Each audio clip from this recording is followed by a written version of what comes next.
Good afternoon, and what is a mild, bright and sunny day. It is Tuesday the 16th of May. I've got a nice hot cup of tea.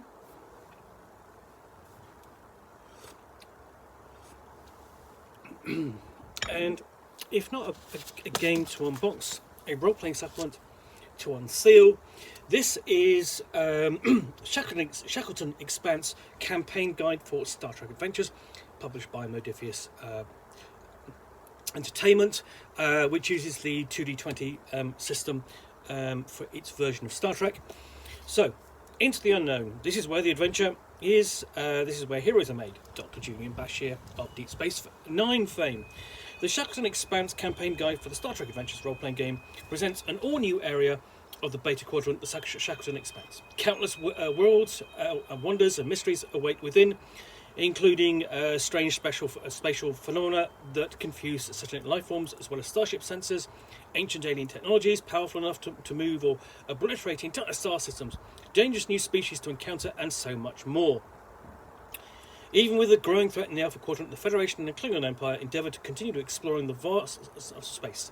You and your crew are assigned to Starbase 364 with a mandate to explore the depths of the Shackleton Expanse. What will you discover within? The Shackleton Expanse Campaign Guide contains a detailed sandbox setting centred on the Shackleton Expanse and Starbase 364, the only jointly run Federation Klingon starbase, 5 new playable alien species, including the Orions, and 4 new species unique to the Shackleton Expanse, an epic 10-part campaign spanning the original series and the Next Generation eras, featuring the mysterious Tulakal, guidance on how to create your own story set in the Shackleton Expanse and beyond, across a century or more of the Star Trek timeline. A large selection of NPCs found in and near the Expanse, including the command staff for Starbase 364 and many new life forms, starship statistics for hero vessels, as well as NPC spacecraft from a variety of alien species, both new and familiar, historical excerpts and personal logs, and intercepted communications, providing fresh perspectives on events related to the Shackleton Expanse. All contents are adaptable for use with groups of pioneering Starfleet officers or fearless Klingon warriors. This book requires a Star Trek Adventures core rulebook to use. So what this means is that this can be played with you as Federation characters as per Star Trek Adventures, the core rules, or you can take the Klingon Empire book and run it using the rules in that book as well. Or you can combine the two so you can have a joint crew exploring the extent of the Shackleton Expanses. So that entirely opens up sort of like a whole new type of cooperation and exploration, somewhat similar to the fashion of Deep Space Nine, where you had a joint operation sort of run by the Federation and also the Bajorans. But in this instance, with sort of like the major allies and sort of occasional enemies, more enemies than allies, I think, over history of the Federation or the Klingon Empire, and so, vice versa. So it means it's quite versatile. And the other thing about it is that this gives two things that Star Trek role-playing has never really had. And I mean, there have been 11 or 12 different Star Trek role-playing games over the course of role-playing history, going all the way back to the Heritage Models role-playing game, the Star Trek role-playing game, and then of course you've got the FASA version in 1982. What those games, none of those those role-playing games have had is a campaign setting. Now you've got the big expanse of the various different quadrants of the universe to play in, and how it's portrayed on on screen in both television and cinema for your crew of Starfleet or Klingon officers to go out and explore. So that's all there. I mean, but it's not had a dedicated setting. The only thing that you can really think of is the triangle for FASA's Star Trek role-playing game, but that was kind of adversarial because you had 3 powers. You had the Klingon Empire, the Federation, and the Romulan Star Empire, all trying to, attempting to occupy and take over this space. And that's in addition to the fact that you could play as merchants operating in that space as well. That was the nearest you had to an actual kind of campaign setting. But the other thing you get in this is the fact that you get a campaign. And there's never been a Star Trek campaign. For any Star Trek role-playing game, lots of scenarios, some of them very good. There's some absolutely terrific scenarios for the faster role-playing game if you can find them. Anyway, so let's have a look inside, because I'm really interested to see what this is going to be like, because it offers something new for Star Trek role-playing. So yes, I mean, because it's quite an extensive list of what it does occupy, what it does offer us, described on the back there. So you've actually got quite a nice image here of a kind of like an Enterprise class starship, and like a Klingon bird of prey there, and then a starbase in the background. And then we have standard kind of map area of known space, as it were. So you've got the extent of the Federation, you've got the Klingon Empire, you've got the Romulan Empire, and then you've got the Shackleton Expanse all the way out here. And essentially, it is kind of modelled on that Deep Space Nine. Deep Space Nine is all the way out away from the major sort of events going on elsewhere, but it becomes important, over the series, because that was the main main Star Trek series sort of like through the 90s. So look forward, adventures continue. And then we've got an introduction to the Shackleton Expanse. And that's really yesterday's Enterprise, which is really setting, basically placing in context of the current default setting for Star Trek, which is the year 2371, which is roughly about the beginning, the end of the Star Trek Next Generation, beginning of Deep Space Nine, roughly. So advice on using the campaign, using Klingon campaigns in the Expanse as well. There we've got a note there, and then suggestions on using this content outside of the Shackleton Expanse. And then we've got details, things like personal logs, stardate, basically a report from the ship is during the original series or classic era series setting, exploring the region. Then Starbase 364 orientation, and you've got it for both Federation and Klingons, and then known history of the Shackleton of the Expanse.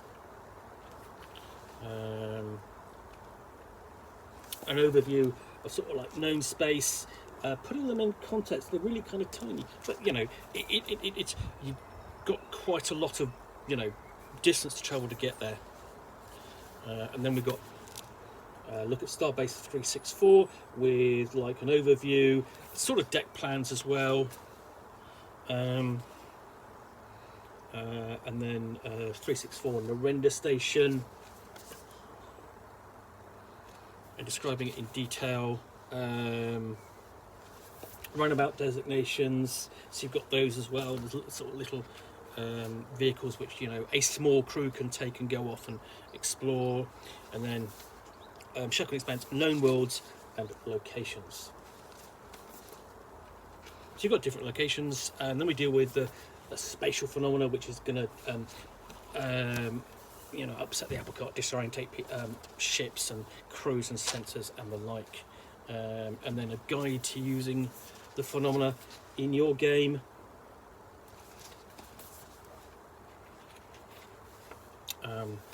Factions within the Expanse.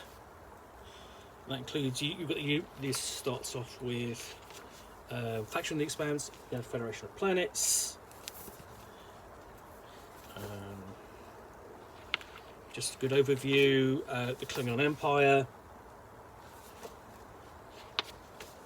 the Orion Syndicate.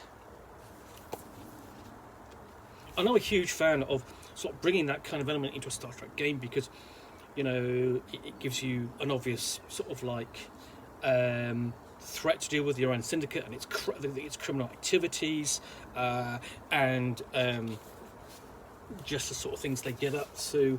A much smaller, more insidious threat because they're kind of off the radar, as it were. They're operating under, you know, under everybody's notice. Then we have the Arcaro, the new additional threat or faction. The Calmerans, all different races, species. The Kwafaru.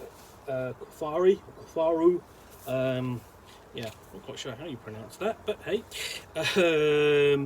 And they are almost, they're a centroid sort of cat-like species from that. And it's interesting to note that this is like we've got completely new artwork, sort of like, you know, whereas a lot of the artwork in here in the Star Trek books is kind of like this. It's obviously inspired by the, you know, what's seen on screen, but with this you're introducing a completely new species. So, you know, having an illustration like that really kind of helps get an idea of what they look like. Then they have the Vinchare.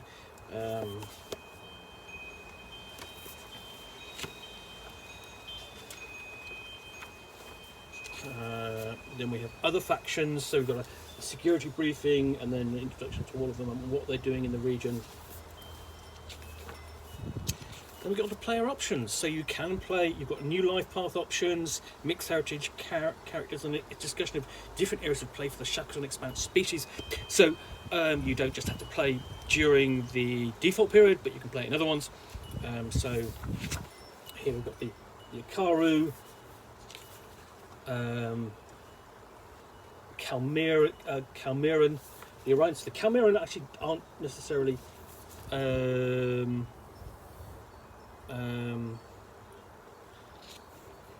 don't know who those cat-like species are, or centroid-like species. Oh, here they are. The Kufari, that's who I was referring to. There we go. And then the Vishari.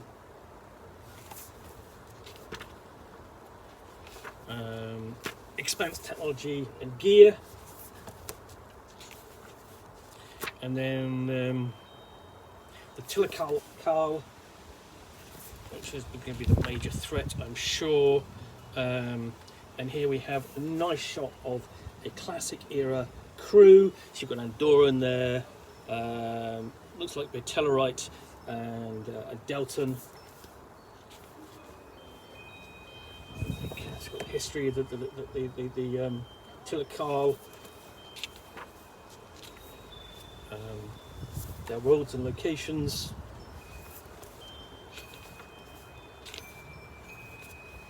Various different species, artifacts, technology, and weapons. So the other thing is that this is all done in the Le Carre style of Star Trek books, and this does mean this isn't necessarily always the easiest to read, because it's a lot of white text on black. But I think the other thing about this is this isn't done on sort of like ultra glossy paper. It's nice paper, but it's got a bit of there's a softer sort of like more matte feel to it. Then we have the Tilakal Saga, which is the beginning of the campaign. So we've got original series era guidance and next generation era guidance for both campaigns, and so on. And then notes also for guides here for running it from a Klingon perspective. So just breaking it down, into act by act.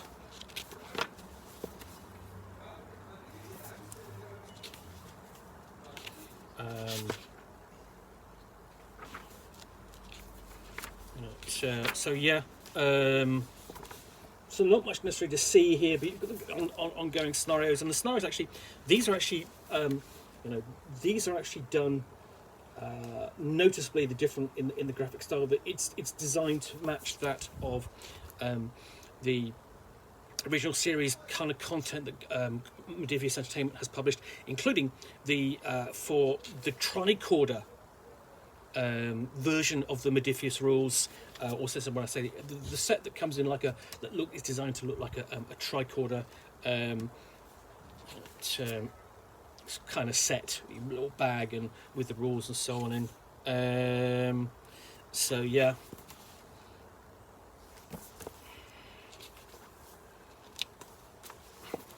So you get to the conclusion. So that's, you've got 5 parts of the campaign. That's what it's about 16 or 17 pages, and then we move forward to 2371, and we have the, again, similar kind of setup, but again using the car setup.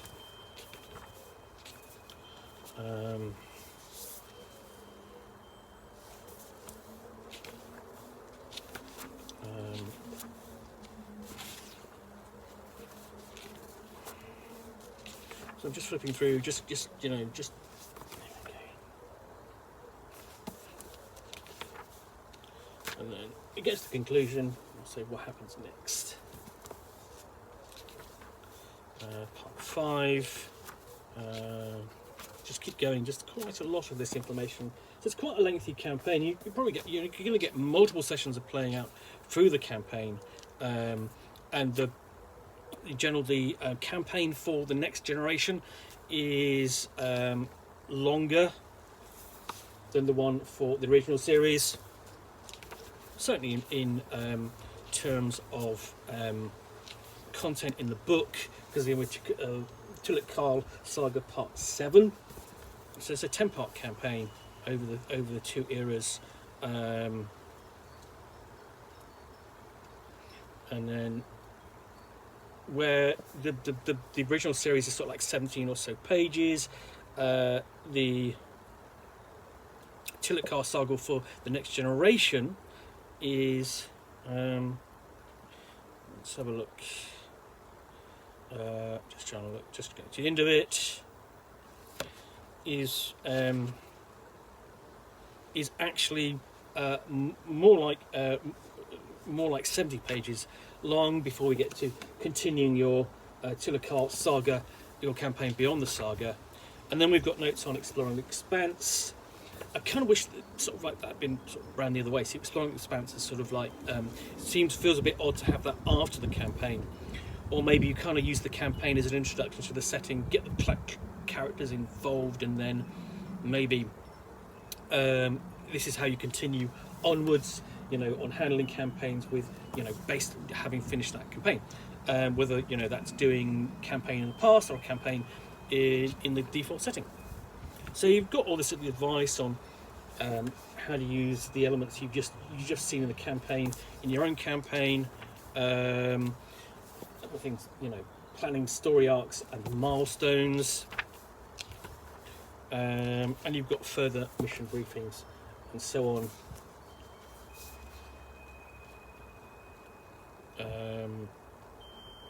So these aren't quite detailed, but they're really just kind of and they're more than synopsis. They're outlines for your you can develop.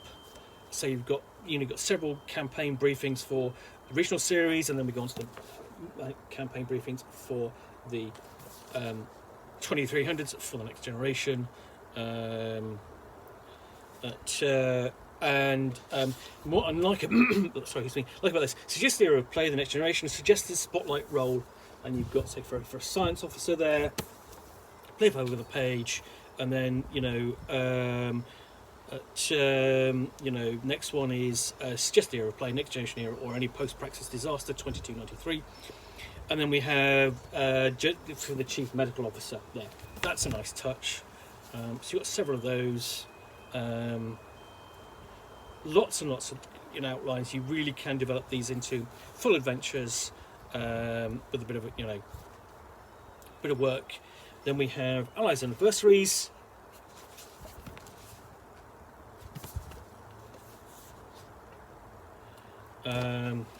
Starting with the Starbase 364 command staff. So full stats on the various different major characters. involved, both Klingon and Federation. Some of them, illustrated, most not. But that's the kind of way you expect with the characters. But so, for example, Federation of Planets, NPCs. And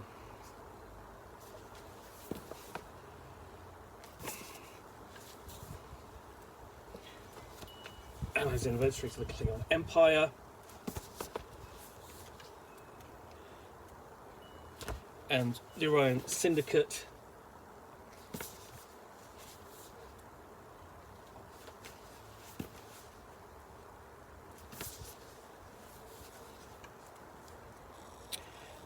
Shackleton Expanse characters.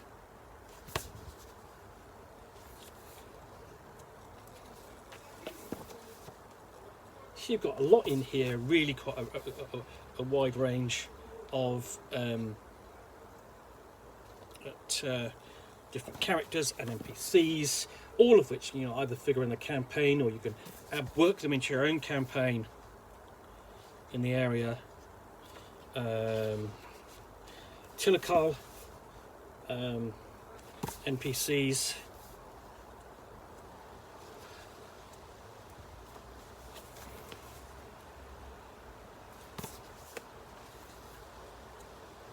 And the great thing, of course, about having a Starbase 364, it's a permanent base for the player characters. It's a home away from home. They can come back to that, and then adventures can come to the station. And so on, and clues. We have various alien, sort of like non-sentient species. And then we get on to starships and vessels. So Federation's vessels.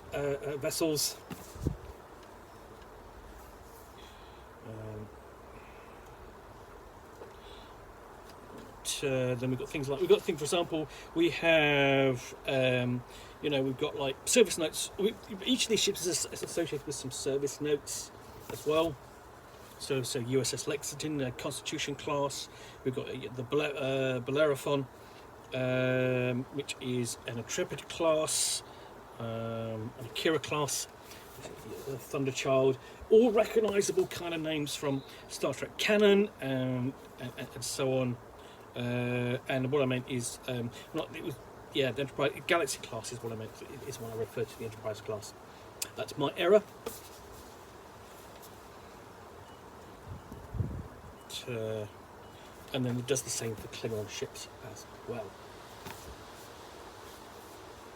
And you've got examples of sort of like advice on how to use the Moth Banal Klingon ship in your game. And Orion does the same for Orion Syndicate vessels.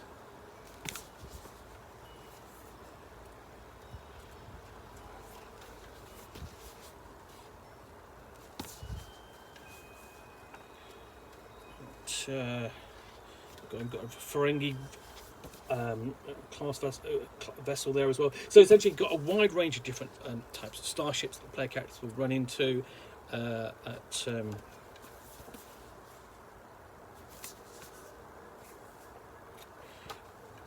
and then stellar cartography, a guide to creating your own Shackleton Expanse. So there's a huge amount of information in this book, but it's but there's also a huge amount to play with and immediately get started and involved, and great, fantastic looking index as well. And the thing about this is there's just so much information in this, but at the same time, it's all sort of like it's kind of presented in a way that's easy to use in your campaign to build up it into a campaign, because that's what it's designed as a campaign setting.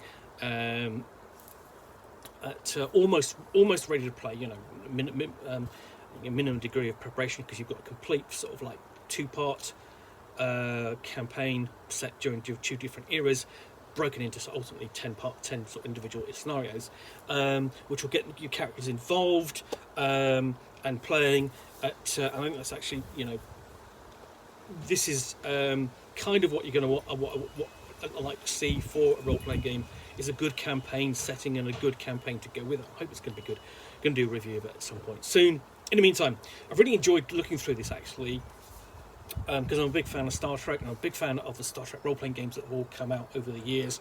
And I do like playing Star Trek. I don't get to play it. I don't really get to play it very often. But there we go. Anyway, that's Star Trek Adventures, the Shackleton Expanse campaign setting and campaign from Modiphius Entertainment.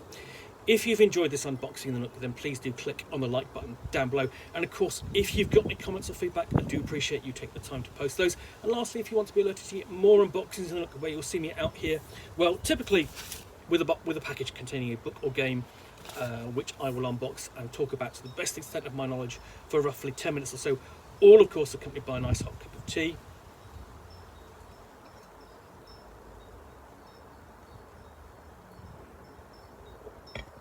Then please do hit the subscribe button down below. Thanks again for watching another unboxing of the Nook. Be back again soon with another one. Bye for now.